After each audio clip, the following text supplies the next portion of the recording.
Hi! Hello! Welcome to అవి cinematic world YouTube channel. మరో 3 రోజుల్లో అంటే జూలై 12న 'భారతీయుడు 2' ప్రేక్షకుల ముందుకు రానుంది. 1996లో వచ్చిన బ్లాక్ బస్టర్ మూవీ 'భారతీయుడు'కి సీక్వెల్‌గా ఈ సినిమా రూపొందింది. అయితే ఈ 'భారతీయుడు 2'ని ప్రేక్షకులు మిస్ అవ్వకుండా చూడడానికి 5 కారణాలు ఉన్నాయి. అవేంటో చూద్దాం.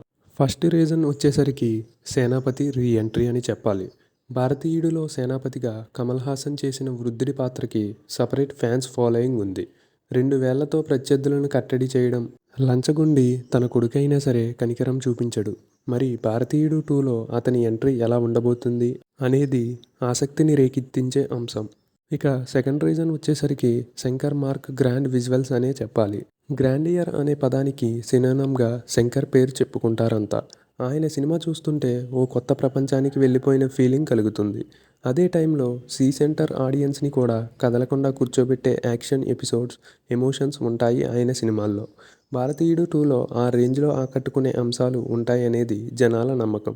ఇక నెక్స్ట్ రీజన్ వచ్చేసరికి ఏ అంశంపై పోరాటం. 'భారతీయుడు'లో ప్రభుత్వ ఉద్యోగులు, డాక్టర్లు లంచగొండులుగా మారడం, దానిపై 'భారతీయుడు' చేసిన పోరాటాన్ని చూపించారు దర్శకుడు శంకర్.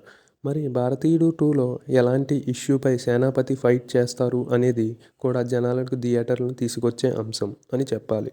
ఇక నెక్స్ట్ రీజన్ వచ్చేసరికి అనిరుద్ సంగీతం అని చెప్పవచ్చు. విక్రమ్‌కి అనిరుద్ సమకూర్చిన సంగీతం మరువలేనిది. ముఖ్యంగా బ్యాక్‌గ్రౌండ్ స్కోర్ విషయంలో అందరికీ గూస్ బంప్స్ తెప్పించాడు. మరి 'భారతీయుడు 2'లో అతని బ్యాక్‌గ్రౌండ్ స్కోర్ కూడా నెక్స్ట్ లెవెల్‌లో ఉండాలి అనేది అందరి కోరిక. రెహమాన్ లేని లోటును అనిరుద్ తీరుస్తాడనే నమ్మకం కూడా అందరిలో ఉంది. ఇక నెక్స్ట్ రీజన్ వచ్చేసరికి ఆ స్టార్స్ ప్రాముఖ్యత ఏమిటి. 'భారతీయుడు 2'లో కమల్ హాసన్‌తో పాటు చాలామంది స్టార్స్ ఉన్నారు. సిద్ధార్థ్, రకుల్ ప్రీత్ సింగ్, కాజల్, బాబీ సింహ, ఎస్‌జే సూర్య ఇలా చెప్పుకుంటూ పోతే చాలా లిస్టు ఉంది. ఈ పాత్రలకి ఎలాంటి ప్రాముఖ్యత ఉంటుంది? 'భారతీయుడు 3'కి లీడ్ ఇచ్చే పాత్రలు ఏమవుతాయి అనే ఆసక్తి కూడా అందరిలో ఉంది.